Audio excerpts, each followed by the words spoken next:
Hello, everyone. Welcome to the Wookieecast. Today we're here with Bryan Q. Miller, and he wrote Padawan's Pride, which is the Audible original that dropped very spontaneously, which is fun. Thank you so much for sitting down with us today. Thank you. No, it was, I guarantee you it was not written spontaneously. So it was a lot of thought and work was put into it. But yeah, it did.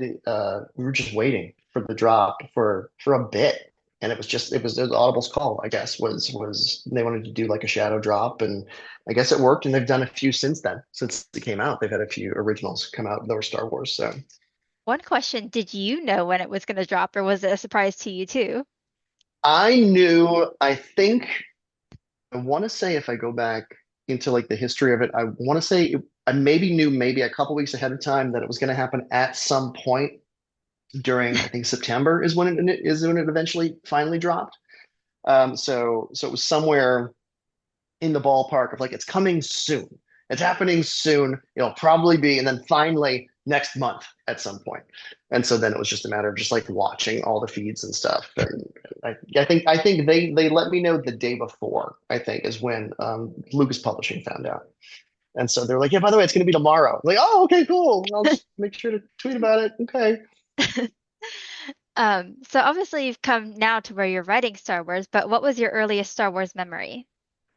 For me, it was probably it's like dating myself, but whatever. If you're watching this, I'm bald, so I can be older. The Empire, I think it was seeing Empire in the theater because I saw them out of order and was very confused as a young child.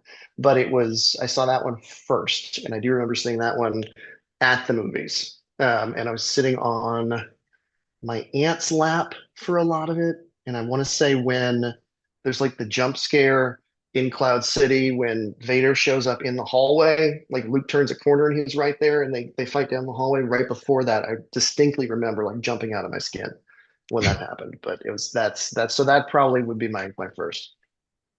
Do you have any particular favorites of the films? I mean, it changes at different ages. I think that's what's great about the franchise. Probably for a while it was Empire. I think now as an adult, it might be. I'm torn. I'm torn because in a way, I really, really root for the underdog that is Solo because I really enjoy Solo, and I think it's a lot of fun, and I think it's unfairly maligned. But I also, the older I get, really enjoy Rogue One a whole lot more. So it's of the recent batch, I would say probably those are two flavors of Star Wars and two approaches that I really like. It's the heisty stuff. I mean, they both kind of have aspects of the heist, but they're both a little in their own ways adventure or Mission Impossible-y. And I kind of like those the most. But I think going back to the day, it would still be Empire, I think, probably. It's exciting with Andor coming out soon, being tie into Rogue Yes. One as it is. So exciting. Yes. Yes, yes, yes, yes, yes. No, I enjoyed season one, and I think it's been a little bit too long waiting for season two, but I will enjoy it when it rolls out, which is in a month. I think April is when it comes out. Yeah. So getting into Padawan's Pride a bit, it is an audio only story. So how does that differ from some of your other works? Because it is audio format, not necessarily like print I mean, it process, you was know? no, no, no. It was. I mean, it's the first kind of long public. I want to say published. It's technically I will count as published prose because I wrote it as prose and it did get published in a format, so I will count that. But it really, honestly, was written the same as anything else prose wise. It just required a there was this interesting pass I did with editorial once it was done, where we kind of went through and just because it was going to be audio only, like there were certain names or like planet descriptions or like stuff that we had created for it where we massaged them or changed them just so that they would sound better. Because if you're reading score from score as one of the things, you're like, oh, I get the joke because his name is spelled different both ways. But then like when you're hearing it, and I think I fought for that, we kept it in for better or worse. But when you're hearing it, you kind of want a slightly different effect. So that's kind of was the biggest, I want to say, unexpected thing for me was just like, oh yeah, because someone is going to be reading this to people, and we won't be reading it ourselves. You do have to work with how the mouth works, how the ear works, and so in that regard, that was tricky, but not in a bad way. Were there any challenges with the time period, given it is kind of a tight, I mean, there are other pieces of media within Anakin's Padawan ship. Um, not really, honestly.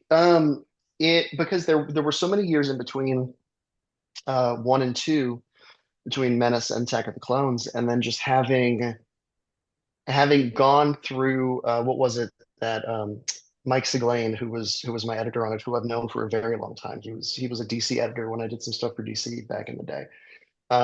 We kind of narrowed down the period of time, and so I just had to line up with Charles Soule's Obi-Wan Anakin comic, I think, was one of them, and then not step on too much of anything that because there was just Padawan, I think, which is an Obi-Wan novel.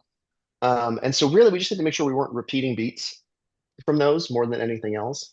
And then the story group was fantastic, just with making sure, okay, have people heard of if he's a Zabrak, if we've heard of Dathomir yet? Like would people in the universe know about certain things at certain times, and specifically then dialing it into at this time in the story?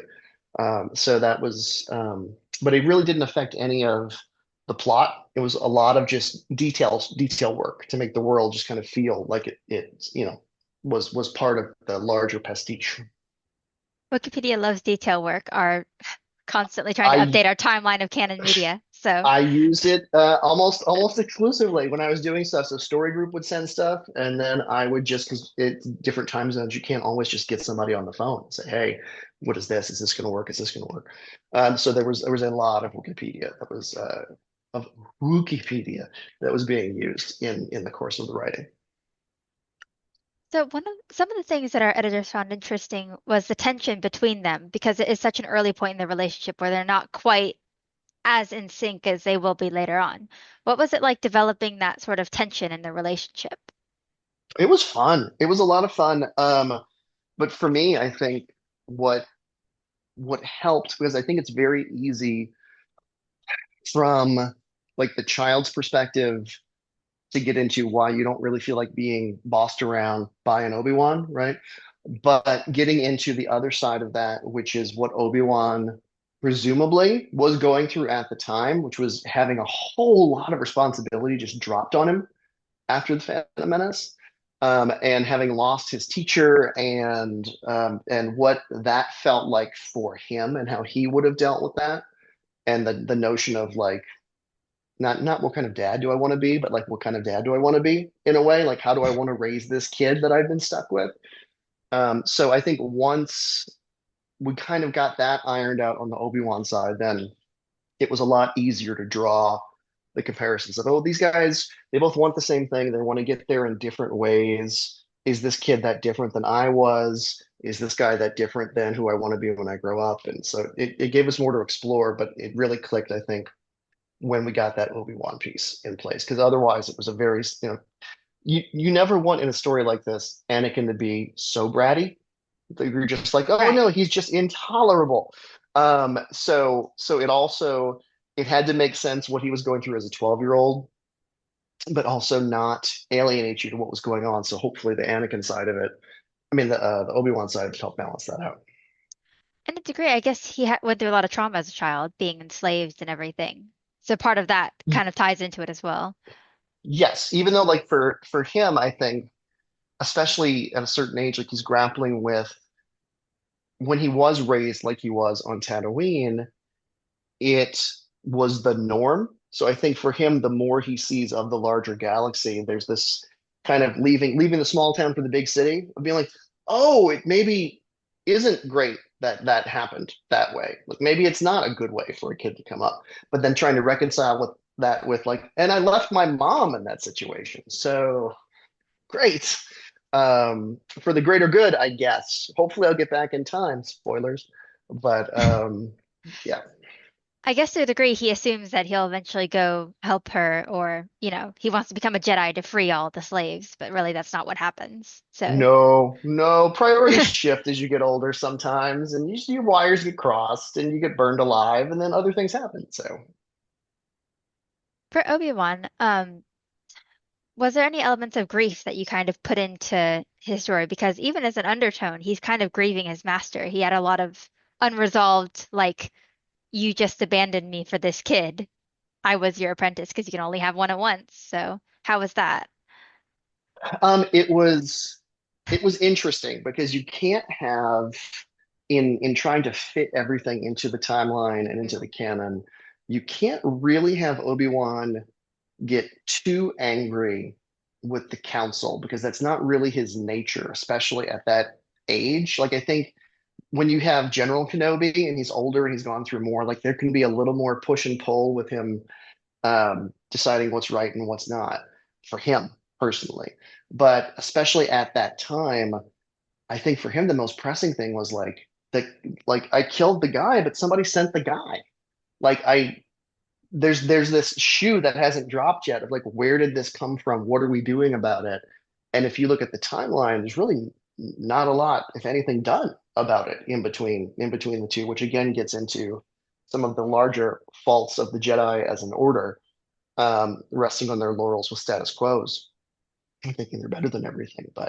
But for him, I think that was it was interesting because he was hiding inside of that stuff instead of doing his due diligence with the boy, kind of at the top of this story. And so that's a little bit of maybe I could use my time more productively. Is his lesson coming out of this? There's also pod racing in this, putting Yes, Anakin in his yes. element, little pod racing adventure. How did that come about working into the story? Did it just naturally make sense? No, that was the pitch. The pitch was I was at coffee with Mike in New York a couple of Christmases ago, and we didn't even know it was going to be if it was going to be a book or an audiobook or a comic book thing. But he was like, we have the anniversary of Phantom Menace coming up. Do you want to do the thing like an Anakin Obi-Wan thing in the time between episode one, episode two? And so I kind of had been knocking around just in my personal brain stuff the notion of Speed Racer and Racer X, and just with but with Anakin, like what is it like for him to get back into that world? And why would he have to go back into that world? What would he do? Because he was really good at something that he then left behind to go, especially at first, be really not good at something, which was being a Jedi. He may have had a very different life if he had been a pod racer instead. Um, so that had been baked in from the very beginning. We just didn't know what format we were going to tell that story in, but we were certainly going to do something with that. And speaking of pod racers that lived a different life, there's several that kind of make an appearance that have appeared in other media. What were some of your favorites to include? Justice for Ben Quadneros was my favorite little thing to do. Just because there was so much not of him anywhere else. Really, what is it like to be that guy? Because I went back and I watched the episode one pod race so many times when I was writing this, and I tried my best to get my hands on. I think the re-release on Xbox or something happened after I had finished the book, maybe. But there was the episode one, the racer, the it was it an N64 game or Super Nintendo game? I forget. But there was a pod racer game that was a racing game like F-Zero. And so there was a lot of kind of trying to get YouTube videos of that to get a feel for moving at that speed. But with the racers, just with Quadneros burning out as early as he does and being the butt of that joke, like just I think the only racer I couldn't have access to for reasons was Sebulba, and so we couldn't talk about him too much. We mentioned him a little bit, but I was like, okay, well, who else from that race then, like, would be interesting to get into? And this poor potato-shaped guy who screws up in front of the whole galaxy right off the bat, the Boon to Eve Classic, was, I think, for me, a really, really fun just side character to get into, aside from all the other side characters. But for my own little noodle and headcanon of like, what did someone go through coming out of those movies who wasn't one of the main people? And for that guy, it's like, well, you're humiliated in front of everyone in space. So what happens now? Something interesting about writing for Star Wars is that you can kind of include other Easter eggs at will. Did you have anything fun that you like to include, or was there one favorite thing that you got to create? Um, I mean, it was like whole cloth creation was the hut backstory, the moons of Varl, the tunnels in space, and the poem, like all of that stuff was stuff that we made for the book. We just had to make sure it wasn't the solidified only Hut origin. It's just like one of the many legends of the Huts was this is how we came to be. So we didn't step on anything that is to come that would not be an Audible book. But no, that was inserted into that. I really like I talked about Solo earlier. I enjoyed working in that Ringer, who is the droid brain in the racer body, having been one of the train conductor droids on the planet where Solo has the sequence with the heist and the trains going through the mountains. And Fort, I forget what fort it was, but that in a way ties into Solo a little bit for me, which I like. So just a few little things like that was really fun. The other thing that was nice to do was, I believe it wound up in the final book. We had a mention of the Nameless, I think.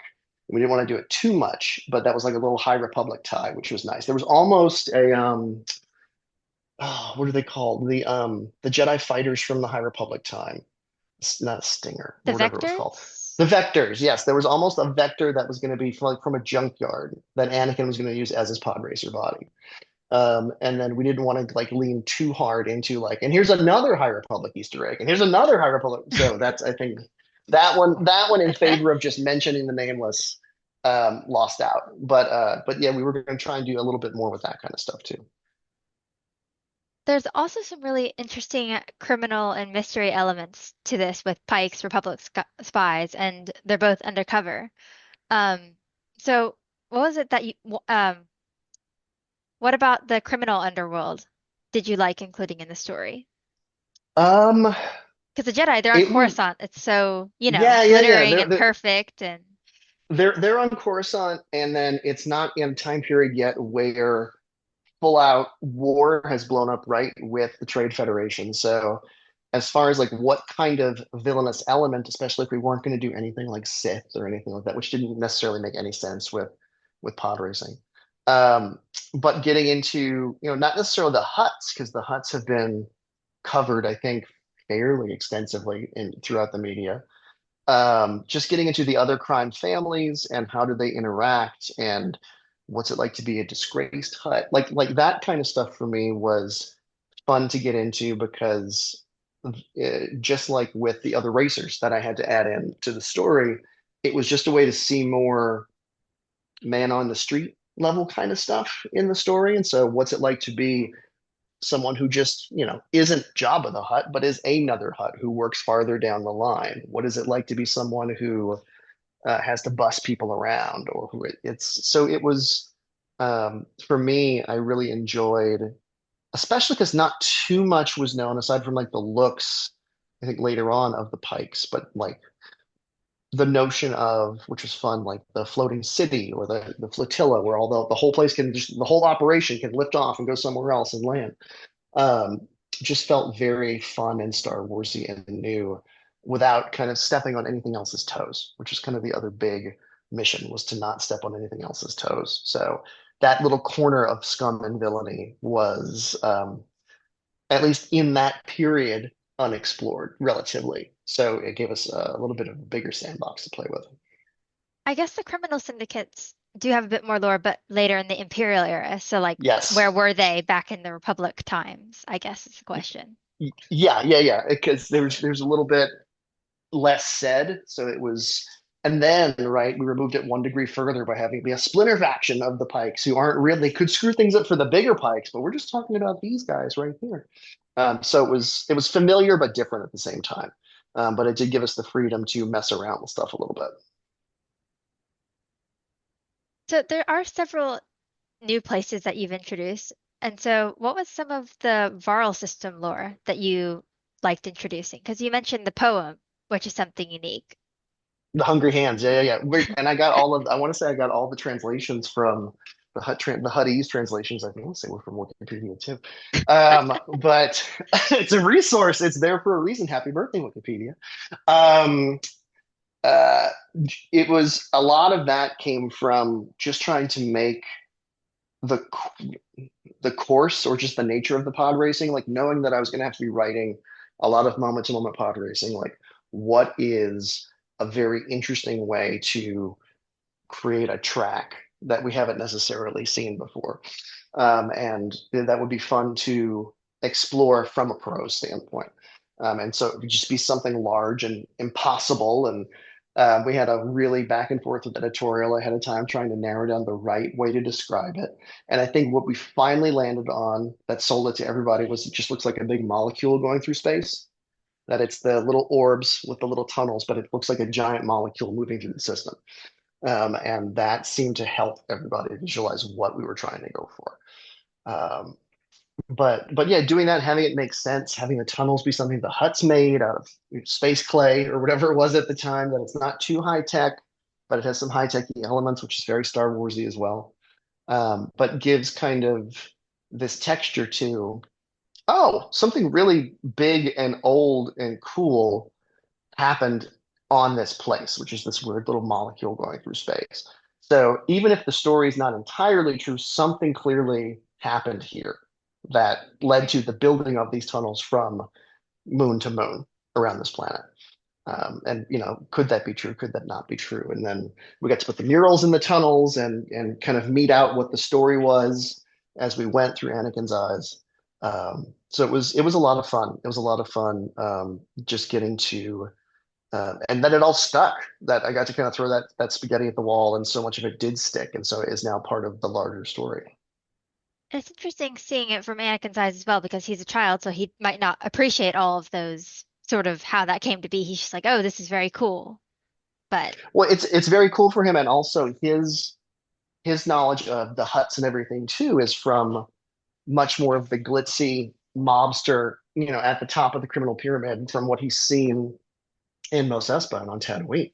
So getting him getting to learn a little bit something new about how some piece of the universe as he understood it works was an important thing to get in there as well. So I'm glad we were able to do that. um, some other things I thought were interesting about this is the number of alien species that got included. Do you have any favorite Star Wars aliens? Because I noticed Padawan's Pride is actually the first time squibs have appeared in the new canon, which is Oh, fun. okay. I did not know that. No, that was so they had sent me. I had the big visual encyclopedia. I had files. I had whatever, and then so I want to say it was an entirely different set of aliens when we started, and then Story Group pointed out that to which I had never thought of before, that to be a pod racer you really have to be of a certain physical size Yeah. because the pods themselves are not that big, and that's just not something that had clicked for me at all. But then when you go back and you look, you're like, oh yeah, Anakin is in what would be like a full size pod, and he's pretty like ratio proportionate with the rest of the pod as a child back in the first movie. So then we had to go through, or I had to go through and scan, which is like the nerdiest thing to do, but to go through like how tall is this species? How tall is this species? Can this species like it? But it really got into like, okay, if I had the whole universe of characters to play with at first, who's under 5 feet tall? And then it got that small. All right, well, who's under 5 feet tall that we haven't necessarily seen featured heavily in other things? So that would be fun to do it in this one. Okay, well then that created some new little circles in the Venn diagram. But that was it was that I think that was part of the one of the biggest challenges of just cleaning up the book at the end was just making sure all that stuff made sense. And then because we had so many racers, um, making sure that the number of racers stayed consistent through like we literally had to do a pass at the end of the book where it's like, okay, when we start the race, who are the people? And then who crashes, and then who does this and who does this, and just making sure that the names all the way through tracked. And I want to say very late in the game, we all realized we were one racer short for the math for it making sense. So there was, I think there's a Jawa race, not a Jawa, but there was someone I put in that had a bantha horns on the front of their pod or something on the engine, something like that. That was added in very late because it's like, oh no, to make the math make sense, we need an entirely new character, but I don't want to change the story, so we'll blow them up.